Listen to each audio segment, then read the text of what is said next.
Hello everybody, today we're going to be looking at Bad Byte on TryHackMe. This is quite a cool little machine. It's a free machine, free room it says there, on the TryHackMe, so you don't have to have a subscription in order to spin this box up. Although I would recommend getting a subscription to this TryHackMe website, it's really good. So yeah, this box is quite interesting. It's good for beginners and it's good for sort of intermediate people as well. Intermediate people will probably fly through this a little bit quick, but there's some interesting little nuances here and there which you can learn. Just hit the little things here and there. Yeah, it's quite nice and enjoyable. Yeah, so we'll go through it then, and we'll have a bit of fun with it. So um, if you're not familiar with TryHackMe, then all you got to do is go to your dashboard. Let's make sure nothing's dodgy's coming up. I can't remember myself how to do it. How do you do it? TryHackMe learn other docs classrooms. Might be that one actually. How do I search it? Profile. Come now. TryHackMe. Dashboard learn. Here. Moron. I'm an idiot. This is my one. All labs. Here we go. If you go to, so what was that? Learn, overview, all labs. And if you go to Bad Byte, you'll come across it. And that's how you get to Bad Byte. Okie dokie, so let's go back to that then. Go back to Bad Byte. And here we are. Okay, so I'm going to spin up the machine. Let's just start going in a minute. Yep, cool. And then we'll start going through the process. So I've actually got a VPN already running on my VM, so I don't have to go through the start attack box options. So if you just go onto here, you can download your OpenVPN connection there. Yeah, I think mine's already running. Let's just double check that.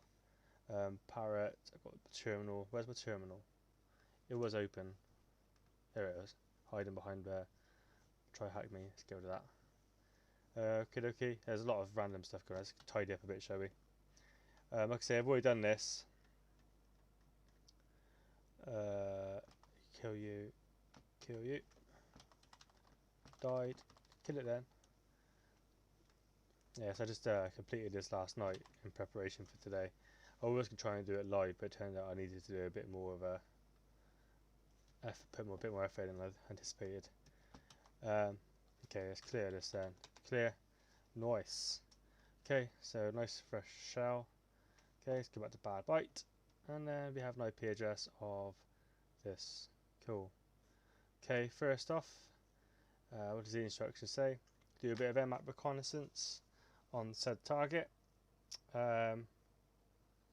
These are all your different flags. So we'll go through it and we'll explain what's going on in these instructions here. So this is going to be a bit of a beginner lesson. So if you're an intermediate level, I'd recommend you wouldn't necessarily need a walkthrough, I don't think, to be honest. You could probably do it yourself, but for beginners, this is a perfect beginner box. Okay, so Nmap is your basic security tool. So when you get access to a network or you're doing some sort of penetration test, first thing you do is you'll run up Nmap and you'll start running different Nmap scans on boxes to try and see what services are running and are available to you on different nodes, boxes and machines. So different flags it has here. So what we'll do, using these flags, we shall run a scan against our target. This is going to disappear in a minute. What if I just shrink my VM? Shrink my VM a bit. Hang on a moment. Let me just shrink the VM. Is this going to work for me? Yes, it is. Nice. Yeah, as you noticed, I've got a different VM running. Okay, so what we're going to do is we're going to scan our target using Nmap. So we'll go through some of these flags. You won't necessarily need to do all these flags, but they're all useful flags which I imagine you will definitely use in the future. I'll show you something to do with this as well, which is really useful, which doesn't really get covered in other videos. So what we want to do on our first scan, I always like to scan all ports. It's a very loud scan, but it's a very effective scan.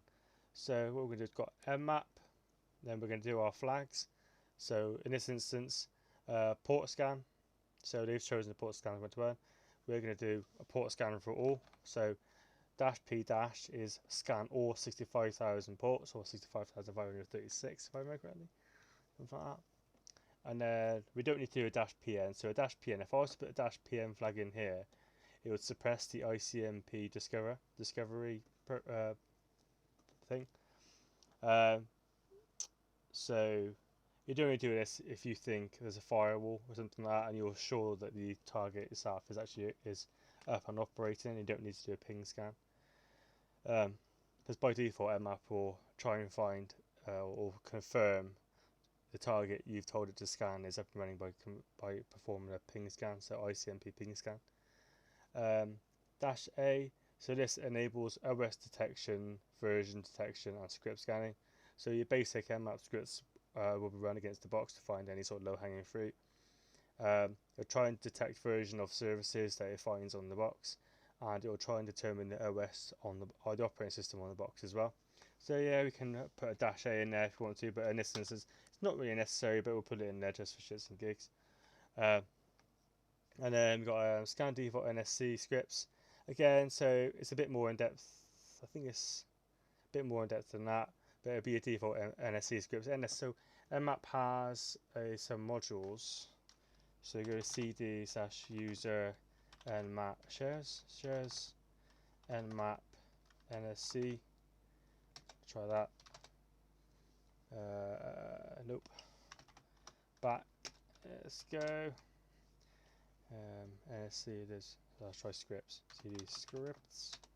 Yes. Here we go. So each one of these scripts is useful for trying to identify things on the box. So you have all sorts in there. It's worth getting to know what's in here. You'll always find things will crop up in here. You'll find that you'll be surprised that Nmap has a module, a little NSC script for it. But you'll be using one of these NSE scripts later on the bad byte machine. But yeah, so NSC scripts are very, very good for determining if the box you're looking at is vulnerable to certain things or whatever. I'm not going to go into this too much because Nmap NSC scripts kind of deserves its own kind of video.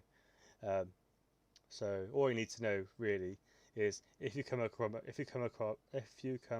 a box and it has, say, MySQL running, you'll want to run the MySQL flag in the scripts flag.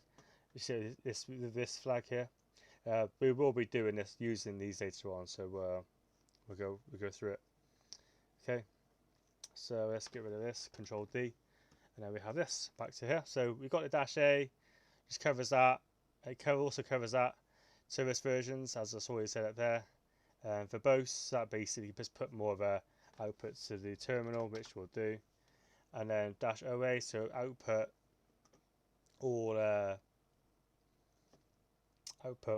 all formats. So when you're creating an Nmap report, Nmap will output 3 different possible formats. It will be one will be in XML, which you can then convert into HTML, which when you view it then it'll be like a nice little report and easy to read. Another one is called GMap, which is a greppable format for Nmap. And then the other one is just a standard Nmap output, which is like a little text file thing.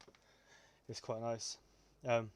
We'll do all today, and I'll show you each one and the differences, and then we'll go to the HTML. I will convert it to HTML. The script thing I was alluding to earlier on. What I generally do is I just do a -script, and then equals *von star. So this will select all scripts that have the phrase or characters von in it. So that's pretty good. Um, yeah, so that's that one now. Let's move on. Script args. Okay, so it seems I've never come across a script argument, but it would seem that some of the scripts require arguments. So it looks like in here, so the community string for an SMP thing would be admin. So we won't be using that today, but yep, that exists. Okay, so probably not going to bother. Well, I might do a script one. I'll run 2 scans, be faster. Okay, so what we've got then: Nmap all ports, default scans, default scripts. I say default scans, default scripts, versions, and OS. A little bit of verbosity so we can output to the screen.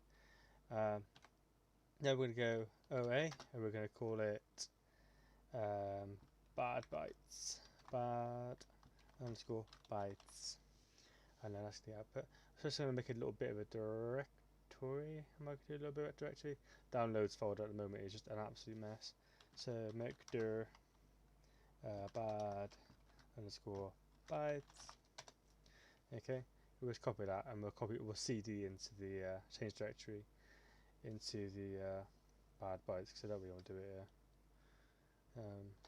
Cd bad bytes, bad, or just spell it right, tab, there you go, and then paste.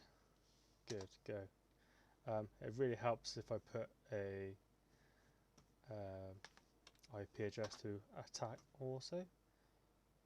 Let's go you go Oh, what am I doing? Absolute pain. All over the place. Okay, so 10.194.151, and that'll run. So the output to the script, just give a port open on 22. Okay, so that's something worth noting. Okay, it's an interesting port on 3024. I honestly cannot remember what that was. It'll come back in the report though. Yeah, so it's going to take a bit of time because clever person here put the script in. So what we're going to do, we'll run another scan. This is exactly the same to hurry things along. We're trying OS detection. Okay, it was faster than I anticipated. That's good. Okay, so what have we got? Okay, so interesting information we got from there. So if you were desperate, start attacking SSH. And then we've got FTP open on port 3024.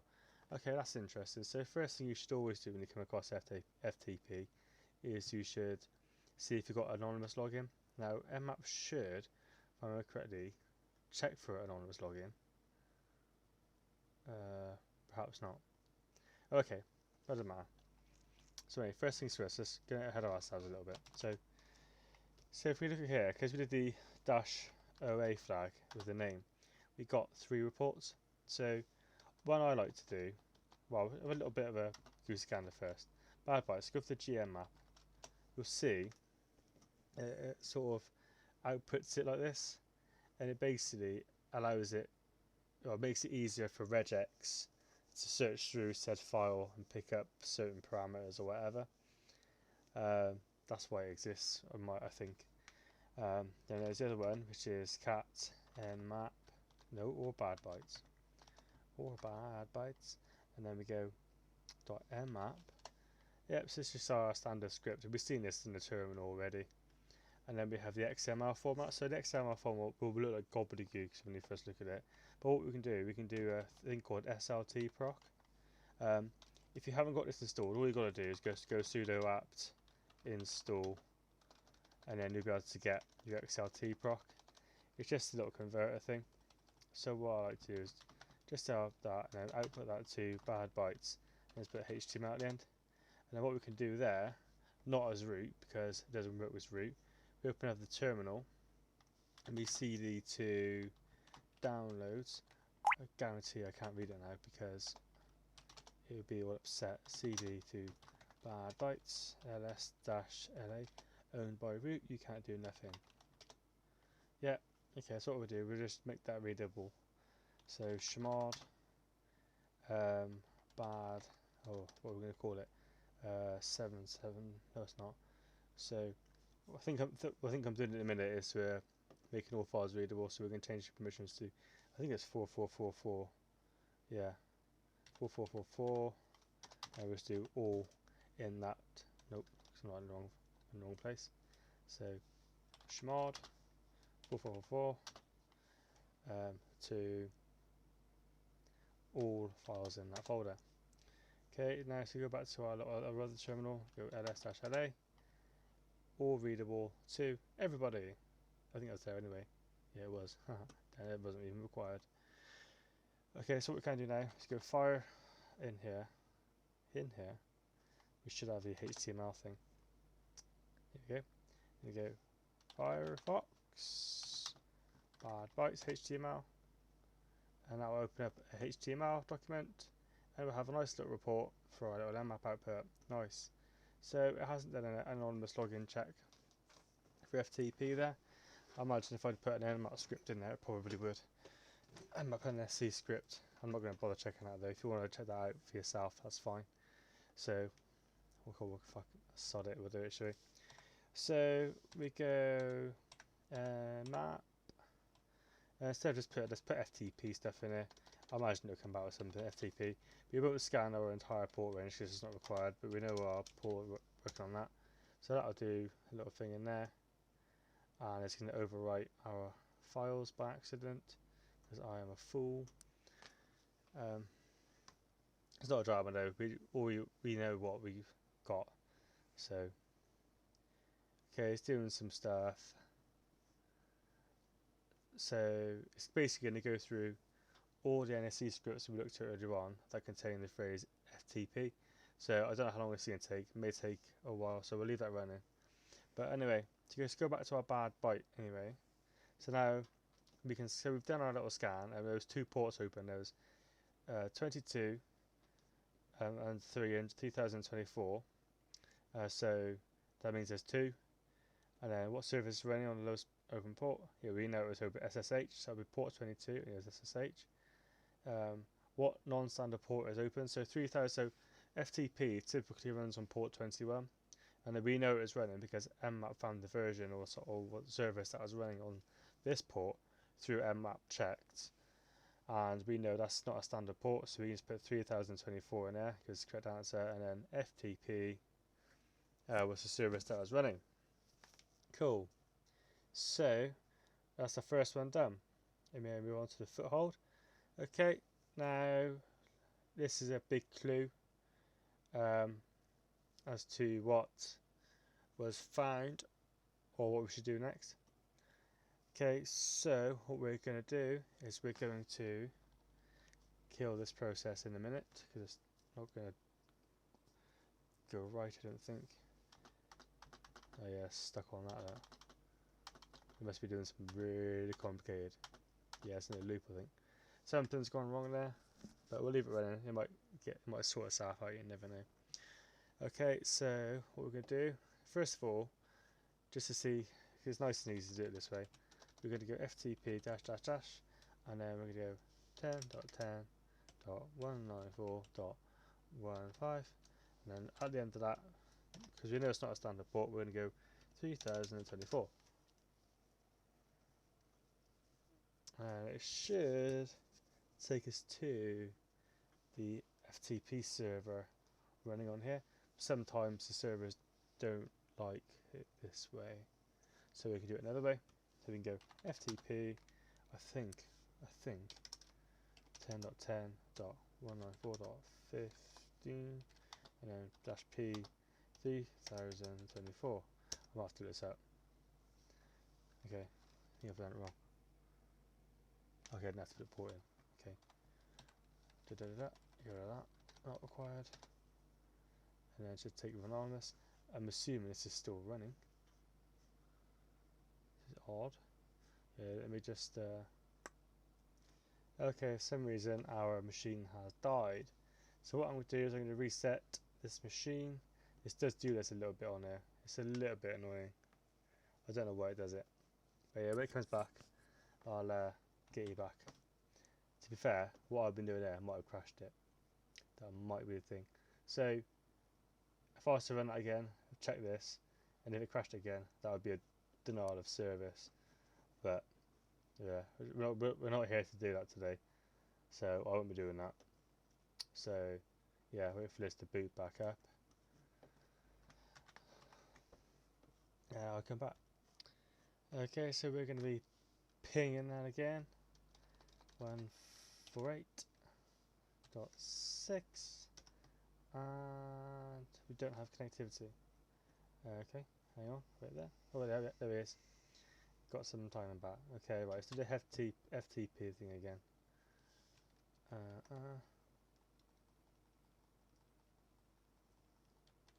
FTP 2024. We're going to go 148, and then we're going to go 6.6, 4.6. That's going to take us to the FTP server. Perfect. Right. So you've got an anonymous login available. Otherwise, we wouldn't be able to log in. This is for command prompt. I like doing it this way. Well, there's multiple ways to do it, to be honest with you.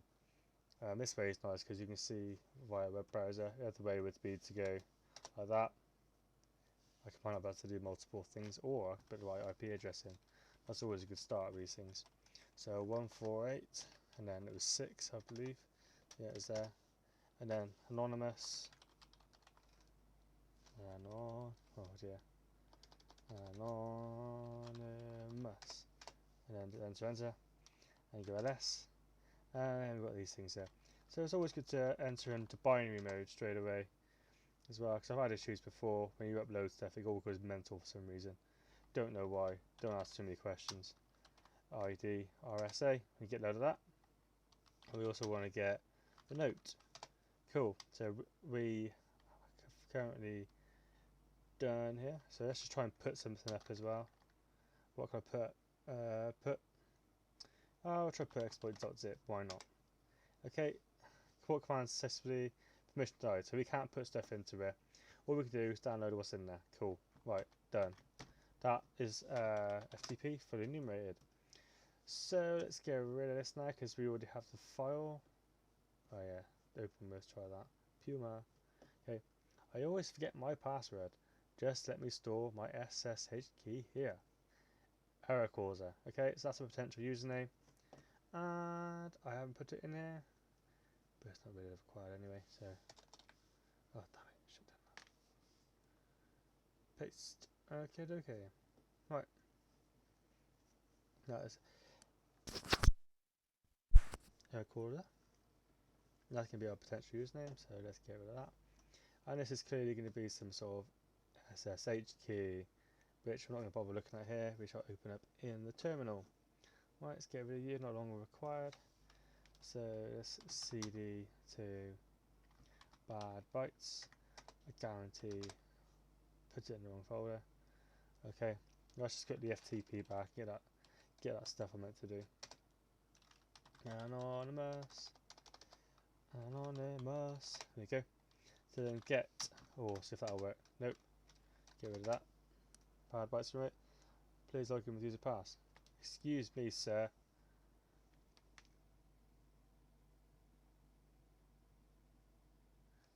ls. Oh,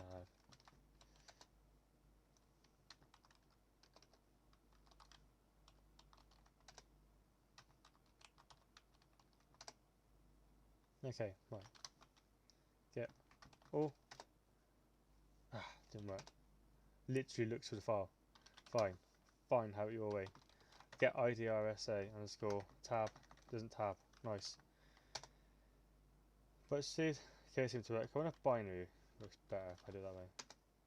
Binary. Get ID tab. Yeah, so if you go to binary, it auto completes. Weird. See, binary mode as well. You get slightly less. Okay. Whatever. Get note. Come on. Oh, come off it. .txt. Okay. Right, let's remove you. Now, something was different there. No, I don't know why. Cat ID RSA. Random stuff. Yeah, that looks about right to me. And cat note.txt. Yeah, it's cool. Alright then. So this is going to be a password protected file, SSH key as it's stated.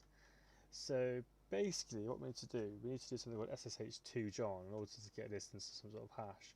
So we can break the hash with John and then use the password protected file when we SSH into a box via SSH. So if we go back to foothold, then this is a bit of a clue. So use Python path to SSH John. So here I'll show you two ways to do this. So here it says locate SSH to John. Right, I know it doesn't exist in my box. So SSH, it says 2 there as well, but I found it like that. Okay, we'll try 2 John as well, just to prove it wrong. So yeah, didn't work for me. So if you do it this way as well, so what we're doing is go and find, start at the sort of top level. So basically the top of the file system, and then we're going to go a dash in name, look for text, we're about to follow this in name, and then we're just going to go SSH, I think it's 2 John, but we'll try it the other way too, 2 John. Okay, so basically we're going to say look for a file called SSH2 John, and then we're going to put 2 dev null at the end as well, because we'll get lots of errors if you don't do this. Basically what 2 does, it says errors, output errors to the abyss. This is the abyss. Okay, so yeah, so SSH2 John doesn't exist on this file system, so 2 John doesn't work. So let me find out why that's not working. I should get back to you. Okay, so the reason why it wasn't working is it helps if you put the full actual file name in. Now, for instance, even if there are no part of a file name, what you can do is you can do that, and it basically searches for any combinations of that phrase and anything else after. So that's why that didn't work. So I didn't put the full thing in, moving too fast. Okay, so that's fine. So what we're going to do now then is we're going to go. So Python. I think it's Python 2. So we just run Python, and then we go this. We go Python SSH2 John, and then we pass it the file we need to do. No, actually, this is Python 3. I do believe. Oh no. Okay, it's probably missing something in that case then. Hang on a minute. Well, yeah, so I was right, it's written in Python 2, but you got to put Python 2 at the end. So if you're doing this in Kali, unfortunately you're in for a world of pain, because Kali doesn't have Python 2 pre-installed on it, hence why a lot of people are actually moving to Parrot OS, because it has Python 2 pre-installed on it and there's no dramas with it. So I think there is a way to get Kali working with Python 2, but I can't remember how to do it because I moved on to Parrot OS. So go online and start scratching your head. That's all I can say about that, really. I'm pretty sure you can do. You'll probably be able to install these modules, but you got to do like Python pip install or try m install or something like that. -m. Anyway, I'm not going into that. So yeah, so we're done with Python 2. Run this Python script against our IDRSA and the private hash. Okay, so now we've extracted our private hash, and you can now use John to crack our private hash. In theory, all we need to do then is John and then private hash, and then it will use a default script and it will run against our private hash. Now, if you wanted to put a special word list in, all you need to do is do the W flag equals and then the path to your word list. Now, the default word list has worked in this instance in the past is cupcake. So what we're going to do is we're going to insert our username we found, error causa, and our password is cupcake. Nice. So what we're going to do, write it in our notes. My notes are terrible, by the way. I really need to get better at making them. Do not take these as a good example of notes, because they're really not a good example. Awful. Yeah, so I'm happy with that then. So ID found, cancel that. So Control C. Now we're going to go SSH using our private key, so -I, IDRSA, and then we're going to go error causer at our our victim machine 148-6, and then yes, that's cool. and asks for the password for the ID RSA. Yeah, it's definitely Cupcake. I know it is. Oh, why have I put the wrong thing in there? Have I done something wrong again? Okay, so it is required that your private key file is not accessible by others. This private key will be ignored, so that's what wrong there. So what I need to do is ls-la, so private ODRS key, so I need to change this here. So if I go chmod, let's go 700. I wouldn't recommend 700 actually, I'll just go 400 shall we, because I imagine it'll be security experts getting all upset. Chmod 400, yep, okay, so that makes it readable to root only. Let's have a little look. Okay, IDRSA, readable by me only. So let's go RSA again. Yeah, cup, cake, and then we should have a SSH. Shall, who am I? Who am I? SSH. Ooh, who am I? Oh, nothing. Can't do much. Okay, so cat note.txt. Okay, here we go. A little clue to what we're going to do next. So I've set up web server locally, no one outside can access it. It's only for testing purposes only. There are still a few things you need to do, like set up a custom theme. You can check it out. You already know what to do. CF. Aha. So we know the user. Write it down. We've got it down. CF. Cool. Right. So what it needs to do then is set up some port forwarding. So, oh look, leads us into it. Perfect. Okay, so I've got a little diagram for you to look-see at with these little flags. I'm going to talk you through this port forwarding and stuff because it can be really upsetting. So there are plenty of videos out there, but videos seem to be quite difficult for me to follow. So what we're going to do, because we have an SSH session now, what we can do is do something called port forwarding. It's quite nice. So if you're doing OSCP or anything like that, you need to know about port forwarding because you will need to pivot onto different networks via machines and SSH sessions and stuff like that. So what we're going to do is we're going to go through the local port forwarding and the dynamic port forwarding, because that's what we're going to use today. The remote port forwarding is basically a local port forwarding but in reverse. So watch a video on that if you get confused, but today we're just going to be covering the other two, like I say. So I go to my little SSH thing I prepared earlier. This is going to have to extend this screen a bit to help you guys out trying to understand all a little bit better. So I'm just going to get rid of this. Then we'll make this a little bit bigger so we can have this open at the same time. So first of all, what we're going to do dynamic port forwarding, because dynamic port forwarding is by far the easiest to understand. So just minimize this a little bit. Get rid of you. Cool. Alright. So we get rid of this one. We don't need this for the now. Get rid of that. Get rid of that. Okay. So in this instance then, what can happen sometimes is you might, so I think what this guy is trying to replicate is a firewall, but obviously he hasn't got access to a firewall, so what he's done, he's just put a local web server on his local host, so we can't access it from the outside. So earlier on when we did the port scan against this machine, we did a port scan against its external interface, this public it was LAN IP. So services running on a LAN IP are accessible to us. So we saw the FTP and we saw the 22 because they were the two services running on there. Now, if I can do a net stat on here, I don't think I can, if I remember correctly. You should see services running locally on this machine. I don't know if netstat is available though. No, it's not working. Do I have a Python? I might be able to upgrade my shell if I do that. Which Python?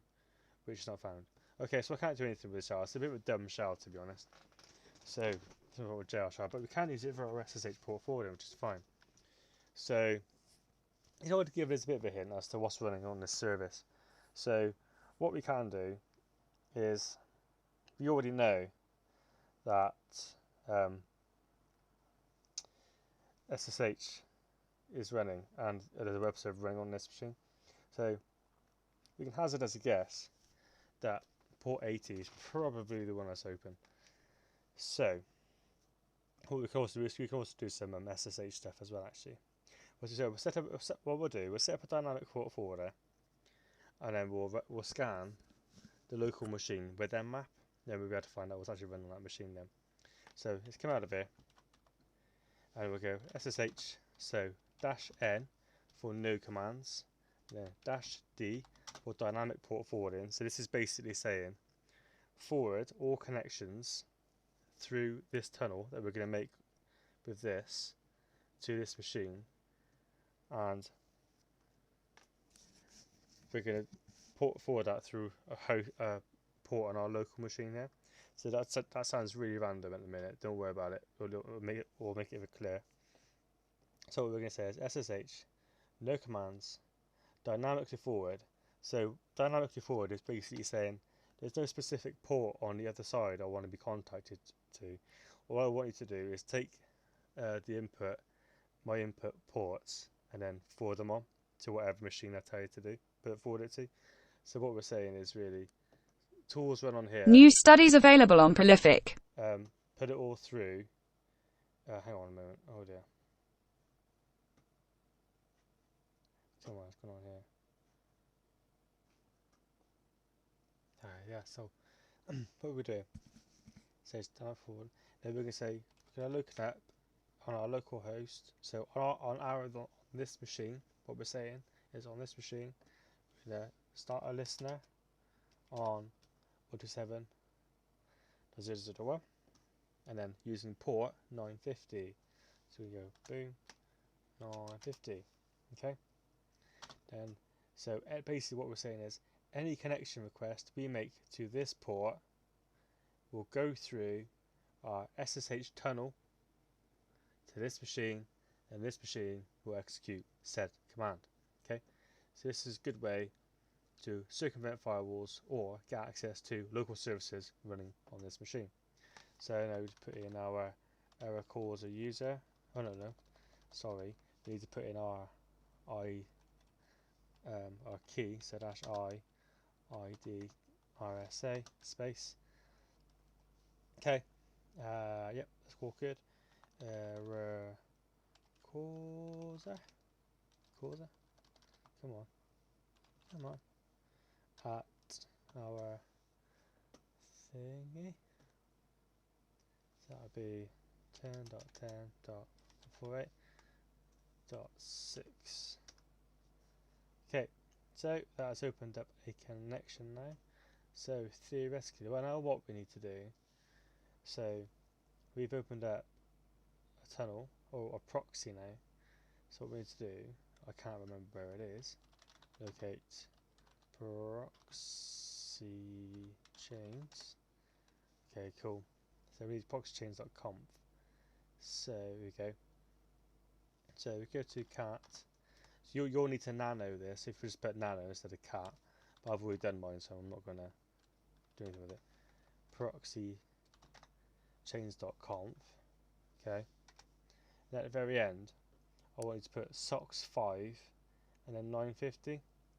Now, some tutorials online will say to use SOX5, SOX4 even, and you'll see a lot of that. But the problem with this is that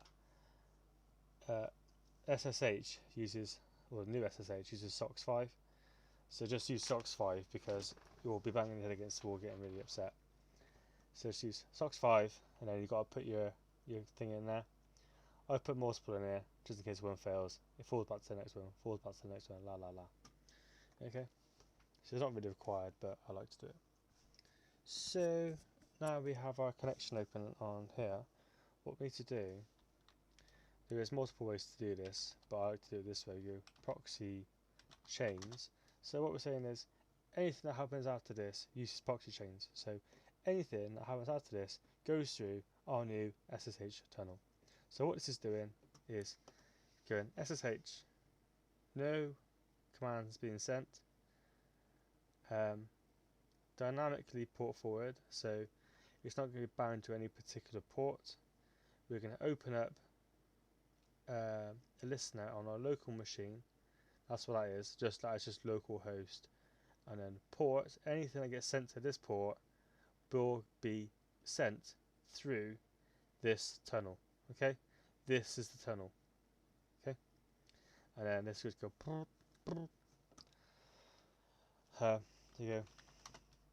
Oh, wrong way. Nmap 127.0.0.1. Use the st command. Do not use anything else, because you get upset. And then this will take absolutely ages. So luckily, I'm going to save you a lot of time here.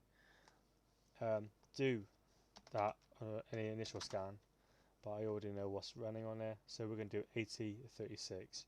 Okay, P80 and 3306.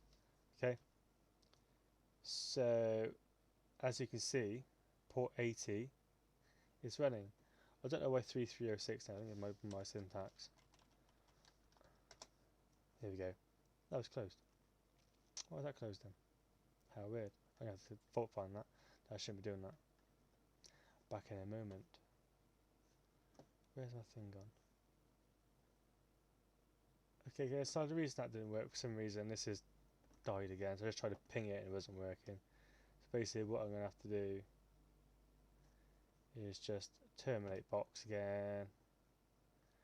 It happens entirely too often. Like I said, I really like this TryHackMe, but this is an issue. It keeps dying for some reason. I don't know. One must be like, I don't know why. Connection like loses or something.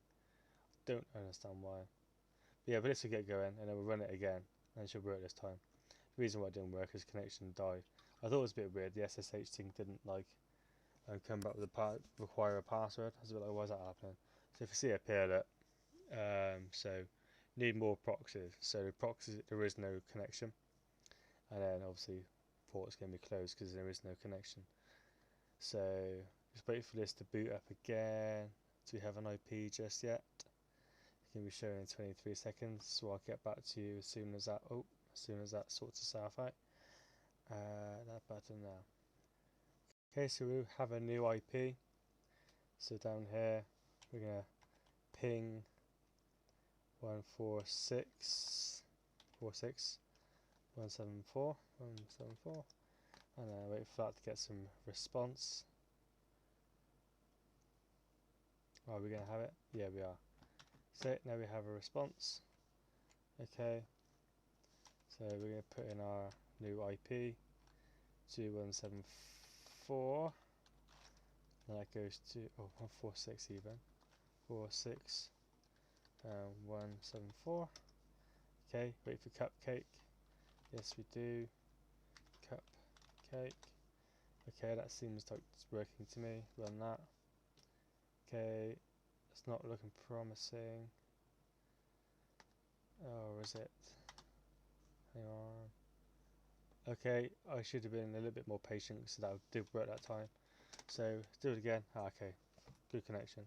So as we can see, the ports are open. Okay, so this is interesting. MySQL is always interesting. With that there, we should probably do some local bind stuff so we can start enumerating this. But first of all, what we're going to do is we're going to go through that. So done foothold reconnaissance. Oh yeah, done foothold. Yeah, so we've done dynamic port forwarding and done all this. So as we can see, just so you're aware, what I did as well to get this information, so I did the old Nmap thing, but I just waited for the port scan to return everything, and it took ages, but yeah, I come back. So what are the main TCP ports listening on the local host? Boom, and then obviously HTTP, MySQL. Alright, so thing we're going to be most interested in is going to be HTTP, because the next step is web exploitation. So instead of having a dynamic port forward, what we're going to do, we're going to change it up a little bit, and we're going to do a local port forward. So basically what we're going to do is we're going to bind a port on this machine to a port on this machine, so we can do a proper web application test, and we don't need to get upset about things that might be going wrong here and there. Okay, so what we're going to do, get this example out of the way because we don't need it anymore. Served its purpose. Took me about 45 minutes to put that together, do you believe? What a waste of time. Here we go. So on this one, what we're going to do is we're going to say, right, SSH port 80 on this machine. I want to bind it to port 80 on this machine. Simple as that. So where we did this one here, we're going to go change that to a now 80 colon and then 80. And then this will bind it to that port. So what we're going to do then, use cupcake. If I tap that in correctly, let's hope that worked. Let me get rid of this, we don't need this. Go away. Should have saved that. Oh well. Oh, sorry you're running, a bit later. Been doing this for a while. What am I doing? Oh yes, that's running. We get up our machine, our thing, and let's change that to HTTP, and then we go to my host, because remember this port 80, so this will default to 80 because I put HTTP in there. It's actually being forwarded through the SSH tunnel onto the machine we're attacking. So this is actually the website that we're going to be attacking. Okay, right, so just tidied up my screen a little bit. Now we're going to start scanning the bad byte thing. So straight away we should see when we scroll down there's something called WordPress. So as soon as you see WordPress, you should be thinking, WPscan.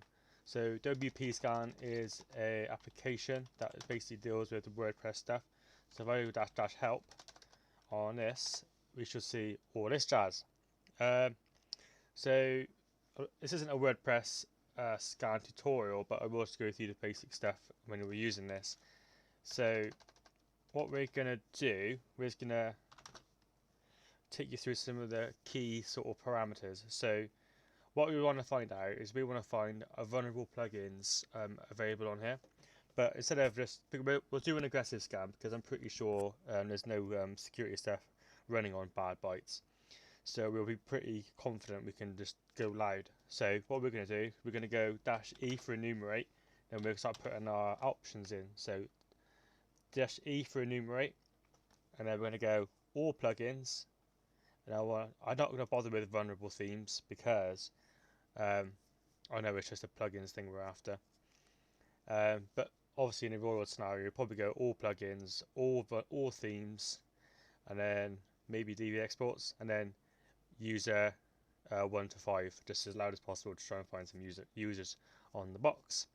So we're not going to do that today. We're just going to go enumerate all plugins, and then down here you'll see something called plugins detection mode.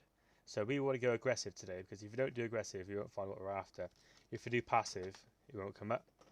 So plugins detection and then mode. So we're going to go aggressive, and then we got to tap it to the URL. I don't know if we got to pass it. Yeah, we do. So do that. So when I'm doing that, just double clicking on it to highlight it, and press middle mouse button to redirect it. So HTTP 127.1. So ourselves. So basically, remember, from our local host, we're basically bound 127 on here to our local host. So we'll run that. It should be able to do a proper scan. This will take a while. I wouldn't if you haven't updated for a while, I'd say yes, to make sure you get this plugin, because this plugin we're looking for is a new vulnerability. Okay, let that run. And we're also going to do an Nmap one at the same time, because Nmap has WordPress scripts. So we quickly go to user shares Nmap, and then we go send, and then we go this, we go cd scripts, ls me. What we're going to do is pipe grep for WordPress stuff. We'll see that we have 3 scripts here. So we'll do all of those because you never know. So what we're going to do is go nmap -- script equals star. Remember, all combinations before the WordPress variable. We're going to variable we're putting in there. So basically, it's basically going to look for WordPress and anything in any combination after and any combination before. So that'll run basically these 3 scripts, and then we're going to go so our local thing, TelyRich port, which is 80. So we don't have to put a port in here because HTTP automatically defaults to 80. So that's nice. Okay. So stuff's come back here already, so we'll leave that going. And then, so Nmap guest WordPress, I think that's everything there. We'll just run that. We do need to put that through. No, it's on our local host. That should be fine. Let's roll. Okay, we'll leave this going. Okay, so we got our results back from the WPscan, which is pretty good. Okay, so what we've got here, we've got a duplicator, which is an RF remote file inclusion, which is pretty nice. And we've also got a remote code execution, which is this one here. Okay, so from both of these we can get our answers to our bad byte stuff. So I'm hoping that actually the connection hasn't died. Let me just double check that. Okay, so yeah, the machine is working fine now. So let's have a look at duplicator. We'll run a quick MSF, see if that works. So let's put that in there. So where is that gone? Duplicator, the WordPress vulnerability, duplicate or CVE, and now I'll get one of our answers for bad bytes. So if you put that in your little target box, that'll help you out there. Now if we set up an MSFDB, so let's split this horizontally, move this up to the top here because I like this being at the top, nice and tidy. If Seth wants to move, he's pretending. I don't know what is going on here. Hey, I'm only asking you to do one basic thing. Here we go. So MSFDB run. Oh, I can spell it right. That'd be nice, wouldn't it? What is going on with these things? MSFDB run. Okay, database storage data. So that's going to kick off for us. And then we're going to search duplicator. Duplicator. Okay, then we're going to use auxiliary. Okay, I think we'll have to set up dynamic for this as well. We'll wait for port. Well, we can do it this time, but we'll have to set up a dynamic thing to make sure Nmap is running correctly. Otherwise, it gets all upset. Then we're going to. Oh dear, what's going on here? Wrong button again. Oh, for God's sake! Come on. Okay, so in that pause little interval, Nmap come out with the duplicator, so you can see there's 2 ways of getting the same answer. But you know, when you come across WordPress, it's worth just quickly kicking off Nmap whilst still setting up WPscan and see what results come back. Always good to have multiple things going. So, as a proof of concept, this is now complete. So we found stuff on here, so that's all good. We can kick off Derb in a minute.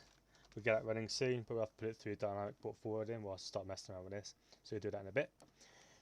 So here we want to look at the remote code execution module inside Metasploit. So what we're going to do, we don't need this anymore as well. Oh, we need this in a minute actually. So what we can do here as well is we can look at options, and there we can see its password. That's what it wants to call. That's fine. Our hosts are set. Our hosts is going to be 127.0.1. So we're looking at us, remember, ourselves, our port forwarded, and then that should work. And we just run, and then it'll come back with the etc password file on the target machine. So this is pretty nice, pretty good. So we found a vulnerability there, which is pretty high. You know, you can search your files on the thingamajigger on the remote machine, so that's quite nice. So that's back from that because we've we're not going to use this to exploit it and get a shell. So what we're going to do, we're going to use the other one, WP File Manager, WP File Manager CVE, and that's going to give us our other answer for TryHackMe, which is down here. That's our other answer. Okay, and then from here we can guess as well from this file here, CEF here. So in this sorry, you just kind of guess whatever. And then if you really wanted to, you could probably get a RCE out of here as well, that's the flag. So what we can do just to prove that is let's go back, use auxiliary again, options, get to path. So we'll change the file path. So set file path, because we know it's I know it's good. It's a good chance. It's CTH. We can go home, CTH, and then user.txt, and we'll see if that works. There we go. There's a flag there. Nice. We can. So there's one way of getting that user flag through the remote inclusion thing. So that's done the web exploitation bit. But in order to get a shell, we do need to further exploit this with the other one, the other vulnerability. So what we're going to do is we're going to clear out of this again, back, and we're going to use the WP File Manager. So we go search WP -file. That might help us out a bit. 2020, perfect. So what we're going to do, we're going to go use, and then highlight that. Sometimes you can just use and then set 0, but I find it a bit hit and miss. Options, okay. So now this is where we need to set up the dynamic stuff, because it's just easier to do it through Metasploit. I think if we do it through our own local machine, it might get upset and a bit weird. We might be able to do it this way, but I'm not going to bother trying. So get rid of that. Clear. Ping, ping, ping. Okay. That's fine. We're going to clear this also, and we're going to change this to SSH dynamic. So let's just have a little look. Okay, yep, so I got a bit carried away there. So what we're going to do, change this to this. And you've got to remember, so we're going to change it to 127 on our local host operating on 950. Remember, it's a SOX 5. So we're going to go, what was it again? Cupcake, wasn't it? Cupcake. Yep, so now that's now running and we're all happy with that. Okay, so target URI for this, we got it from the WPscan. So we'll copy this, WC content, and then, oh yes, sorry, we need to find the CD. Oh, we already used Army. Cool, so set target URI to this. Does that work? Let's have a look. Yeah, it did, yeah. Okay, and we set proxies. Set proxies. Our proxies is a SOX 5. SOX 5 colon 127.0.0.1 at 950. Okay, that works. And then set our host as us. And we are currently, what are we? Let's have a little look. To the top. 10.8.164.102. 10.8.164.102 or 10.8.164.102. Cool. And then let's have the options again. I think our host needs to be ourselves, or the box we're attacking through the proxy. Through the proxy, remember. Set our host. Okay, options again. Okay. WordPress file manager, that sounds good. vhost, our host isn't set again. Okay, set our hosts 127.0.0.1. Okay, so our options. This is why we always double check this, and then we go run. Okay, yeah, we've got to mess about with this. So set reverse that to true. otherwise that won't work. And then we go run, and then enable exploit to override. So how do I do that again? Can't remember. Here you go. Force exploit. So set force exploit true, and then run. Okay, so we're getting a 404, so the page doesn't exist. Let me just have a little thing. I'll have a little look around. And whilst we're at it as well, we'll do proxy chains. We'll set off derb proxy chains. Oh, just do that. Chains, proper chains. Derb. So that's going through the thingy. Derb and HTTP -- 127 run, and we're happy with that. Derb's like a directory brute forcer. It's pretty good. I mean, it's pretty good for like simple running. I mean, there are better ones out there like wfuzz and stuff like that, but it's a little bit more complicated to run wfuzz. I'm still trying to get my head around it. I mean, it's not hard to get your head around at all, but just the usage and stuff like that. I mean, derb's like a quick, easy one to go to. Basically, if you're feeling a little bit lazy, just run a quick derb and let it go. And then if you don't get anything interesting back and you start clawing at straws, I'd recommend using something like wfuzz to further customize your brute force, if you know what I mean. So to get this running, all we've got to do is run the dynamic port forward, and then put the request through proxy chains, and then direct it to the local host, and then just let it run. And then when it finds stuff, it should come up in here. Here we go. We've got an index PHP. So theoretically, what I'll do is once this is sort itself out, because I can't run Firefox through proxy chains as root. I could just do it as a local user, actually, couldn't I? Maybe we should do that. SU user, and then we go proxy chains. The other way to do this, the proper way to do this, is we do run burp. Actually, we'll do burp. So SU root again, or just Control D actually. Go back one step, and then burp suite. That's how you spell it. Yeah, that should kick up burp. Okay, so this would be a nice little thing for you to know actually. So what you can do, as we have a proxy chain with Sox proxy running, what we can do is we can forward all our connections from burp to through our proxy chain, and then it'll work like normal. So what you can do, user options, this one, connections. So go down to the bottom, and you'll see Sox proxy. So mine's already configured. So all you got to do, you won't be able to click that immediately. So what you have to do is put your stuff in there, and then just use Sox proxy. Now all connections to go through here will go through our SSH connection back onto our stuff. So go to our proxy tab. So now what we've got to do, because this will have opened up another connection on our local host. So basically what is happening is, so we've opened up a connection on port 12780. So if we go to here, and it's my Foxy proxy.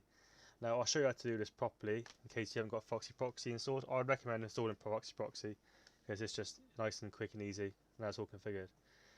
So basically what we're going to do, we're going to configure our browser to then go to this port on burp, so it's on our local machine still, and then all connections that come to here will then be put through our Sox proxy here. So basically we're going from our host back to ourselves on another location, back to ourselves on another location, and then when we reach this part, you'll be going through the SSH tunnel and then back onto this machine here. Then we can start talking about websites. So in order to configure that, if you don't have the Foxy proxy installed, you can install it quite easily. Just go to the plugins place on Firefox and you'll find it. So to manually do this, go to preferences, so burger, preferences, and then network configuration settings, and you'll see mine is already configured because it's done in Fox proxy. So we're using SOX 5 because we're going through SSH and 127 and then port 950. That's not right actually. That should be 8081. So we'll see how this works. Okay, well ignore that. Yours, well that's Fox proxy actually. Okay, that's why. Automatic proxy configuration URL. There we go. That's why it's not working. So what you'll need to do is you'll need to go manual proxy configuration, do that, put that into 881. So what you see in here, not here, sorry, I do apologise. Proxy, you put that in there. You can change that if you want to. Just put that in there, and then don't need to put that in there. Manual system auto proxy. Don't know why that's like that. That's weird. That's why, because I'm putting it in socks, aren't I? Put it in there. Put it in there. So just delete this. Pretend it doesn't exist. And let's go HTTP. Yeah, push that button as well. So 127 and then proxy there, port in there. Okay. Then it's redirected to burp, and the burp will redirect it to our socks. Okay. Now you probably can configure your web local browser to go straight through the boss name, but I don't like doing that because I like to look at what's going on for the burp. So get rid of this. Don't need to do that. Burp's configured. Now let's proof of concept. Let's do it. And let's turn off the intercept. Off. Boom. We're in. Okay. So let's have a little look there. So what directories we've got now? This is one of the worst things this does. Is if I move this now, this got absolutely mental. If I adjust the screen, oh no, yeah, don't adjust the screen, so it'll go mental. This is one of the reasons why I'm trying to get away from Derb, but it's so convenient. I just kind of default back to it because, yeah, if we're trying to do something quickly, quick Derb scan, kick it off, boom, you're done. You're away. You're running. You're winning. So we'll have a look at all that. See there. So basically, what I'm looking for, because I found it earlier on by accident, it's just when I first run this scan, you obviously go through each website page, and you kind of see what you've got. So I found a page, and it was basically the page we need to feed to Metasploit. Now I only found that out by trial and error, because it seems to me from the code we looked at, it's uploading something. Okay. Interesting page, but not what we're looking for. WP-admin. Okay, it's interesting. Got some sort of login page there, which I didn't see before. So we could brute force this. We could try default creds. Admin. No, okay. So we could try error causer. Causer. What was it? I can't remember. Cupcake. Try cupcake. I doubt it'll work. No. Okay then. CTH. I don't know what it is. I'll try admin. Okay, try CTH again. Okay, that's not working. So what you could do, you could use WordPress to brute force this application. But at this point in time, I would say that the Metasploit vulnerability that we found is probably our best bet. So I'm going to pursue that. I mean, in a real world scenario, what you do is you'd kick off a brute force against this web page, and then just leave it running in the background whilst you're doing other things. But I know, for instance, already that this isn't the way we get in. We might be able to, but I'm not going to try it. Basically, I'm looking for a page where I can upload the vulnerability, and I'm going to pass that, upload our module that Metasploit will find, or will make, should I say, and then pass that to there, and they'll upload it onto this website, and then it will call it via a directory. I think it's this one actually. Here it is. I'm pretty sure. We shall find out momentarily. Inevitably, I'm always wrong, so it probably isn't the place. Localhost. Oh damn it! And then we paste, and then we go that, and then XMRSP server accepts post request service only. So I'm pretty sure that's what we need to pass to our thingy. MSF thing, or MSFDB Metasploit. So let's put that in there. XMS parse, put that in there. / Okay, we'll try that. Your options. Let's just check everything's correct. SOCKS 5, that is running on dynamic. Command upload, that's perfect. Okay, our host, that's going to be us. Pointing back to ourselves. That's not required. Target URI, I would try that. Virtual host, not necessary. Our local host is still that's fine. Okay, let's run that, see what happens. Okay, this is looking a bit more is that okay, let's have a little look. Okay, cannot reliably check exploit. Force exploit is enabled. Explaining exploitation. Windows 7 payload is at ET. Exploit required manual cleanup. Okay, that didn't work for some reason. Let's run it again.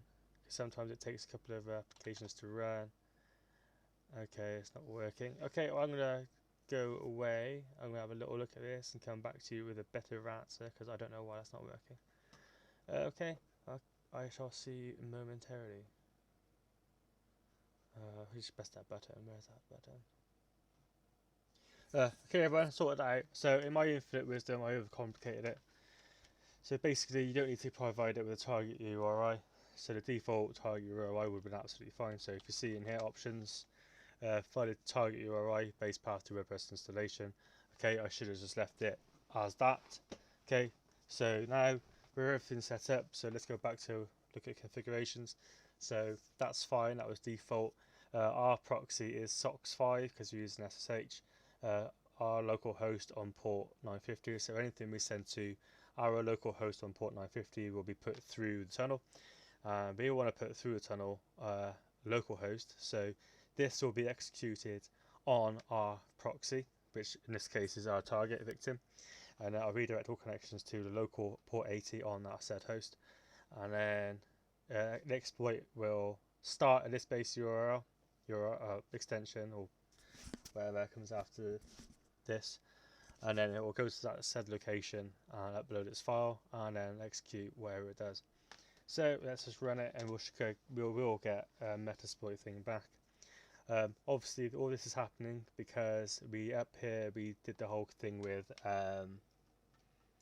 forcing no checks and the other thing, I can't remember what it was, but yeah, it comes up and all you got to do is highlight it and set whatever it is true, and then it'll work for you. Okay, cool. Now if you just do sysinfo, make sure we're actually on the box. Cool. Sysinfo bad byte, so we are on said box. Okay, cool. So let's go back to our bad byte menu thingamajigger. Nope, helps if I don't miss it. So I've got it on what is going on here? Cool, right, so here it is. I'll extend it a little bit.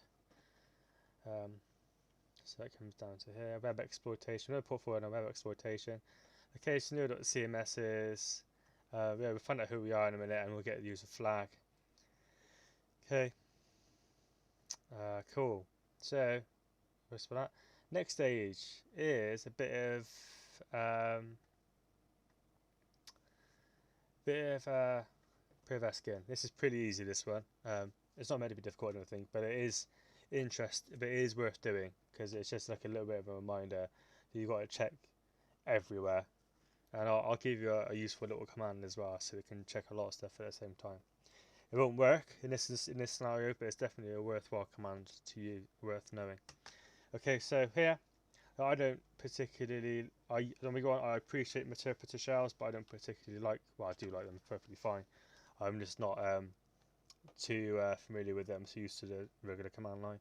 Plus, my bad. I should spend more effort into getting to know this. But what I like to do is just drop into a shell, and then if anything breaks in this shell, I've still got a connection open. I don't have to go through the whole process to find out what the hell's going on again. So who am I? I am CTH. So that's how we get one of our inputs for bad byte. And then we look at present working directory, see where we are. Okay, we're in the web folder. So this is CD back to the home folder. Then ask ourselves where we are again. That didn't work that time, so what we're going to do is go back to as far as we can go. And we're going to go ls. Yep, okay. We are where we expect to be now. User share. So let's see if we can just CD to home.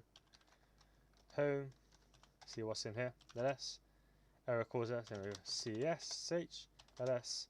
And then we cap user text. Okay. The flag is in there, I assure you. Okay, you've already seen the flag anyway, but try and do it yourself. Don't just plug it into the thing and ruin it for yourself. So yeah, from here on in, let's look at the hint then for the next stage. So the next stage says Passwords are a pretty simple concept. We can steal it basically.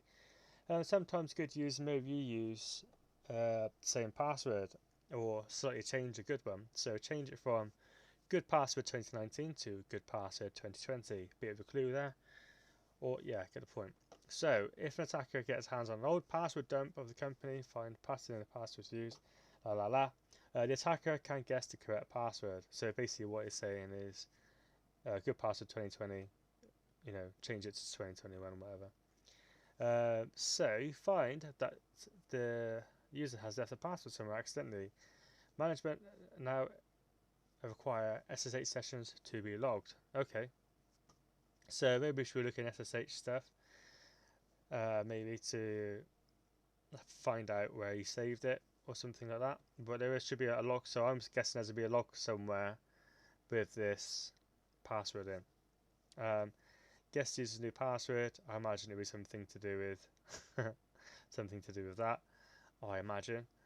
And then get the root flag. And once we've got that, we can just sudo. Cool. So let's have a little look. So as whoever we are, sudo -l. Okay, so we have no TT. That's a bit of an issue. So what we can do to get around that, because obviously if we're going to start doing su to root, we need a TTY. So what was I going to do? Oh, which, that's it. Which Python. So what we need to do is we need to upgrade our shell. Which Python. Okay, nothing. There we go. Which Python 3. Okay, so we have Python 3 installed, which is nice. Now you can find how to do this online.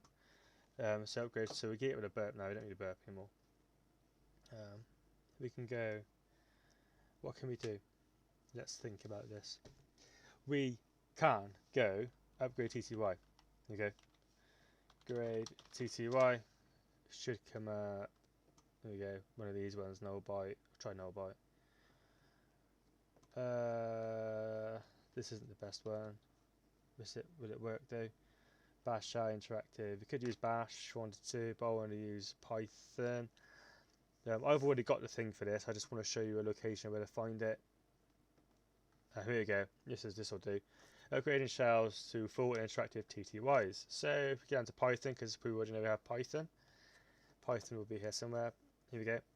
All we've got to do is copy and paste that into here. But obviously you want to make sure it's Python 3 because that was Python 3.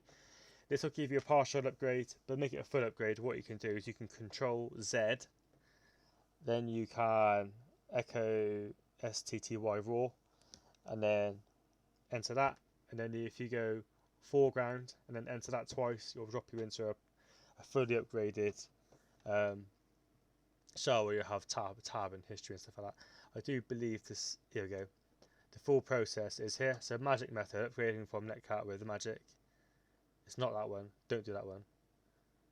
Do this one. Yeah, start here. So with our Python script, all we've got to do is run the code we set up there, and then all we've got to do. So when we've I don't want to do it, but we'll do it. I suppose I should do. So I've already got the thingy here. You can get, like I say, you can get this on this website. I won't put it in the description because there's no need for it. I mean, just put upgrade TTY shells like the first or second one down. So I tap that in there, and then I get a full TTY. So I can do sudo now, sudo l, and then I don't know what the password is for this guy yet, but we'll find out soon. Terminate channels. No, I don't want to terminate channels. I just want to forget. Oh, maybe not then. Doesn't matter. Boom. Here we go. Back to where we were. Now, I'll try this, I suppose, but it might kill my connection. But then it goes, proves the point of what I was saying earlier on, doesn't it? Right, we don't do that hard. What we do, we Control Z, then we go. I don't know if it's going to work with Metasploit though. This might break Metasploit. Then we go foreground, enter. Damn it! I've broken it. Totally broken it. This doesn't work with Metasploit. We just found that out. I knew we shouldn't have done it. No, but I'm going to start that again. If you do it with netcat, it'll work. Don't do it with Metasploit, otherwise you'll be doing what I'm doing now. MSF db run. Oh, come on, go. And then we've got a search. I can't remember what it was now. Search. What was the vulnerability? Oh no, I don't want to go back to the future. Oh. CVE. Let's have a quick look then. Sorry, I've really messed this up. So I was trying to show you something cool, and then it basically just bit me in the bum. So port forwarding, foothold, web exploitation, it was CMS, and it was this CVE. Quickly set that CVE up. It was WordPress file manager. Okay, so we get that into there. Search WordPress file. That should be enough, I think. No, it's not. Okay, WordPress search file manager. If I can spell correctly. I could actually just cycle up. Use. There we go. Perfect. Okay, easy way of doing it. Let's get rid of this. It's not required. There we go. Options. Okay, this might be a nice one for you to follow along with now because we've obviously got a connection and we know it works and stuff like that. So we searched for the vulnerability, we found it, and now we're using it. Now we need to set our proxies, so set proxies to socks 5 that 127.0.0.1. Come on, 0.0.1 dash, and then it was 950, so that's already running. Okay, that's accepted that. That's all happy. Okay, then we go set our hosts to 127.0.0.1. Okay, set our hosts. Okay, and then we go target your ID, that is default, and then set our host to wherever our IP is. I can't remember what mine is because I've hidden it, obviously. That one. You could just ifconfig, but I'm lazy. And it turns out that I need to ifconfig anyway. There you go, 10.8.164.102. So 10.8.164.102. 1002. Oh my goodness me. Hopefully that was correct. Oh damn it, what is going on today? Not a good day. 164.102. Did I put that? 164.8. Yeah I did, yeah. Cool. Nice. Okay, let's just check options again. So upload, cool. That's correct. That is correct. That's correct. That's correct. That's correct. That's correct. Right, we're going to go through that error again. As I know, payloads cannot be used with, so this is what I was telling you before. So we're going to do that. And we're going to run. And then probably come up with another one. Okay, no. Sometimes you've got to override the check sequence in it. But not in this instance. Okay, so that's all good. Okay, so wait for that to come back. Then we'll do the Python thing again. I'm not going to try and upgrade the child this time because it just knackers it. There is ways to do it on it, but for this lesson, it's not really that important. Not required. Okay, so who am I? Let's just check it did actually drop me into a nice little shell. Yep. Okay. Nope. We're gonna do that. We're gonna go to our Python thing. Where be that? I'm gonna go to my notes. Get it off here. See, this is why you have decent notes because you don't go through things the pain 2 times over. So cd home dash cch. Okay, and then we're in here. You can get user flag now. To get our Priv Esc, you can try and find that password. I'm going to show you a little command, 2 commands actually that are useful for finding passwords and files within the whole file system. So first of all, we're going to go find start. So this is how the command works. You use the word find, and then this is your starting directory. So we're starting from the very top or very bottom, whichever way you want to try and look at it. And then we're going to go dash in the name, so a file with this in the name of. So file that is called password. So we're going to do a password, but I want to put any. But I'm going to put sort of any combination before and after. Pass w. So find a file with the name with this in its name, and then we're going to go to dev null. So to dev null basically means any errors from what we find, put it into the abyss.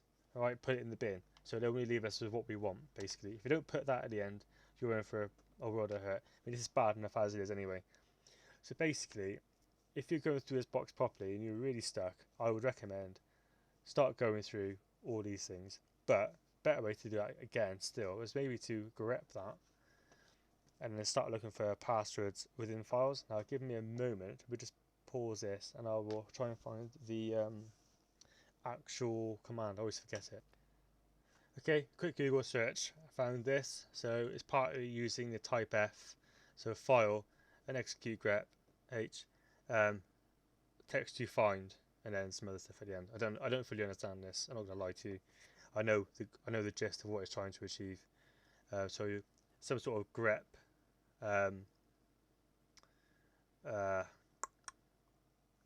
function being there. You could look that up, and I think it's just saying grep inside file for this text. So you just paste. Oh, hang on. I do need to save this thing because it is quite handy. But I would recommend that this isn't extensive. It's just a good, quick kind of win-win. This won't work in this scenario, just so you know. But I'm just showing it to you because it might be useful in the future if you feel like a quick win. So I should put that in my things. I use it quite regularly. I just never find it. So in here, you could put user, password, whatever you want. I'm gonna go pass W. I don't know if it requires a star. I think that's gonna work. We'll try that.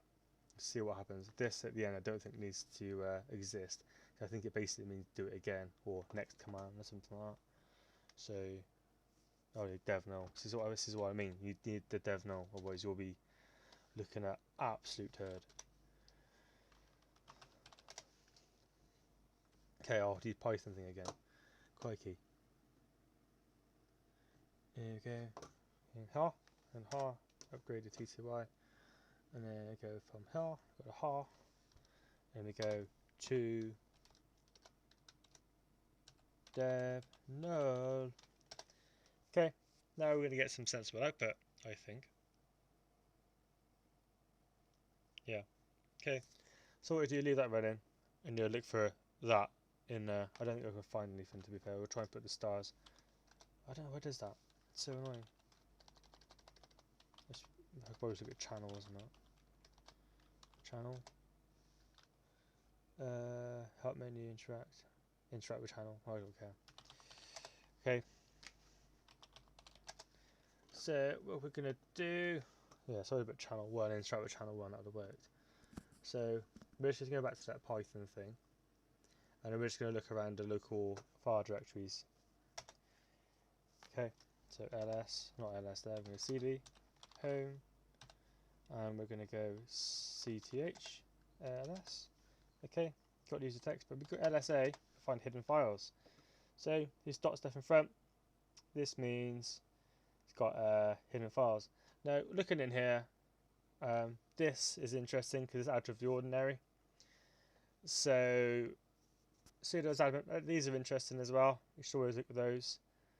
But this is pretty standard. I mean, like, you should always look through them all. But yeah, so what stands out to me the most is vim info. So what I'm going to do is I'm going to do cat vim info, just have a little look. Dot vim info. Okay. In here, got some interesting information. So this info was created by vim8. Yeah. Edit yourself, be careful. Value of encoding, UTF-8, yeah. Shoulder snearest, yeah. So in here it has a bash log. Okay, so that looks interesting now. We've already been told that SSH connections have to be logged, okay? So if we look at bash log, we might find some interesting information. So now I'm getting a bit more confident because this is the clue we said about logs. And oh look, this looks interesting. So this is the log of the session, of somebody's session, obviously. So go to like, who am I? Okay, that's us, or the guy who this is. And they got the mispronounced sudo. Date. Okay, date's not really interesting at this point. Okay, so that's his old password there. Nice. Okay, so that's one of our flags, and as well as the clues was if it's a good password, and it might change things incrementally. Okay, so obviously he's changed his password using this. Don't know what it actually is, but we can just try it and find out. And then yeah, just some other stuff. He just likes printing stuff out. It would say it's a cow say might be some sort of function. So let's just have a look. Cow say come on then.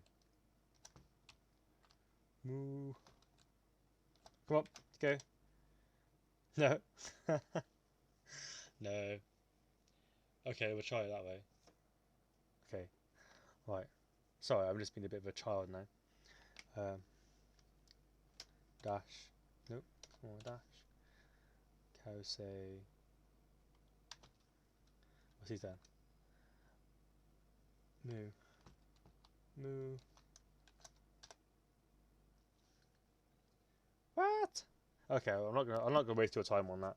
I'll play with that on my own time. I'll waste your time. He says. Cow say. Cow say is available in our use games. Okay. Game cannot be located in his games because not included in the file path environmental variable. Okay then, right, we're gonna be a child now because I think I can do this. Export path equals. I always get confused on this bit. I think it's path path equals $path. Well, I'm actually look this up properly because I always forget how to do this. It's not hard. It's one of those fundamentals you should know. Okay, export. There you go. Export file path directory. How to add a directory path to Linux. Echo path. Yep. Export path. There we go. I don't like that one actually. I don't trust that one. Export file path. That's a path variable. Search child. Echo path. Yep. Export path. That's what I was looking for. Export path to a path. And there was, what was it? User cow games. User cow games. Oh no! This is what happens when I've got a proper TTY. You end up getting these silly things. So that should work now. Okay. Cow say. Okay, I'll explain to you what this is doing in a minute if it works. If it doesn't work, I'm going to give up. Gah! I don't know. I'm obviously exporting it wrong. So.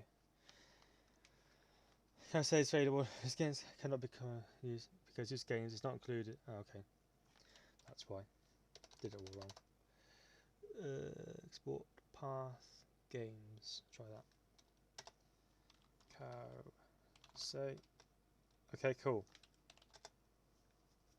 Something happened there. It's trying to execute something. I've obviously passed something wrong. Okay, kill that. No.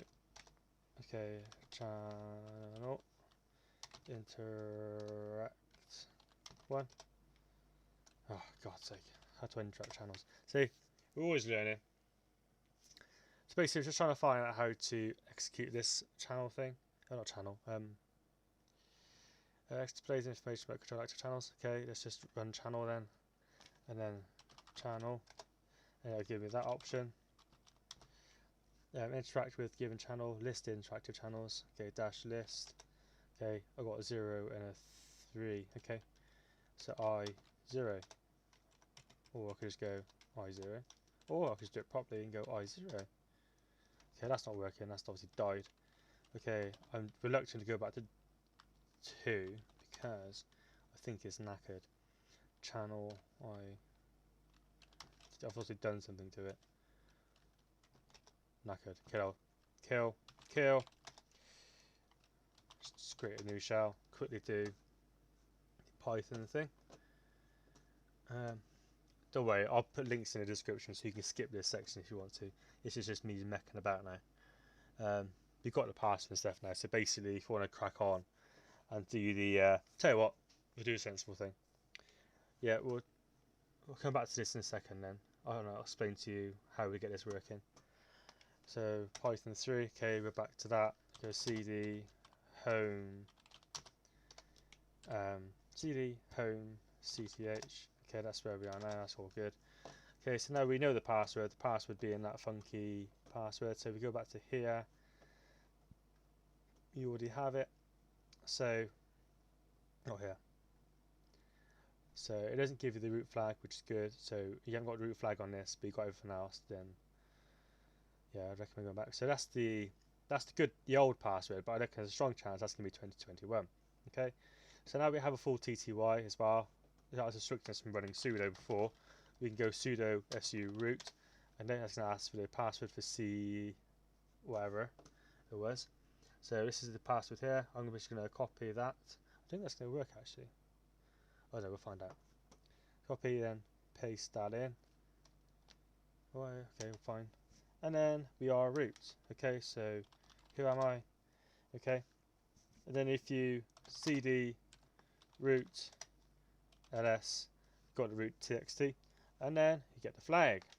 Okay, so that is bad byte completed, and it's a good box. It's really good fun to do, and I really enjoyed it.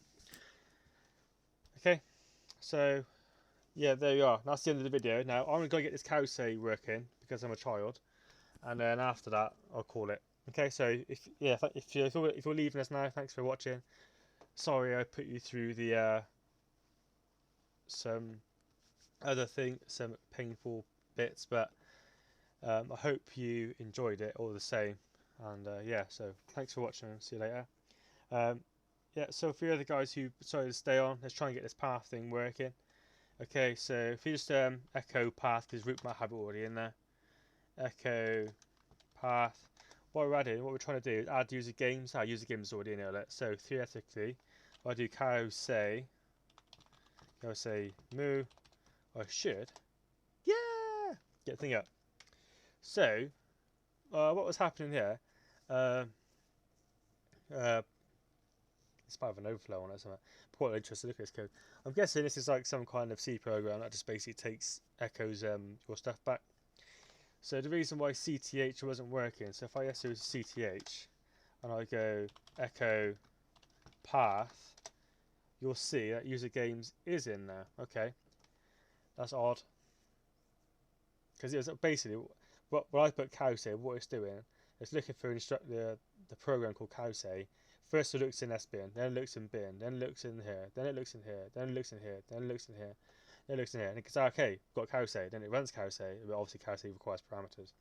So before when we were doing that, it was this can't have been in its bar path, hence why it wasn't working. But that's what I was trying to do to it earlier on. I was trying to add, so to add a directory with your program in, all you got to do, you can do it to any directory, you just got echo path or the path and then tell it where to look. So yeah, I think that's why it wasn't working before. Now let's try it anyway. But still, we are CTH person now, so let's see if it'll work this time. Cowsay moo, and then it works perfect. Do you know what, I'm half tempted to download that, see if I can actually get it, steal it from whoever it is. If you made this, credit to you, thank you. Oh no. User games ls cow think. That's interesting.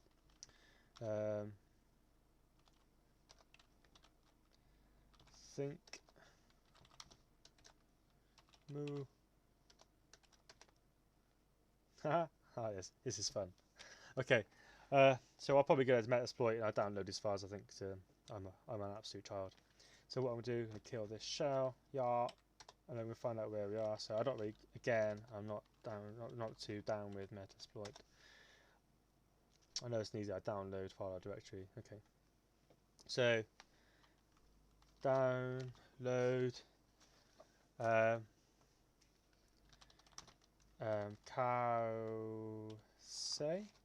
Did that work? Operation failed. Cowsay. Okay, it might be protected by root or something like that. Okay. Yeah, so there's other ways you can do it. You could probably do it via SCP or something like that, or FTP. Let me find out how to do it and I'll get back to you, save you wasting my time. Okay everyone, yes, being a child I am, downloaded the files because it's cool. And what you've got to do is go back to your interpreter and then CD to user and then games, and then just check you're in the correct working directory. So that's where you get working directory, then list the directory.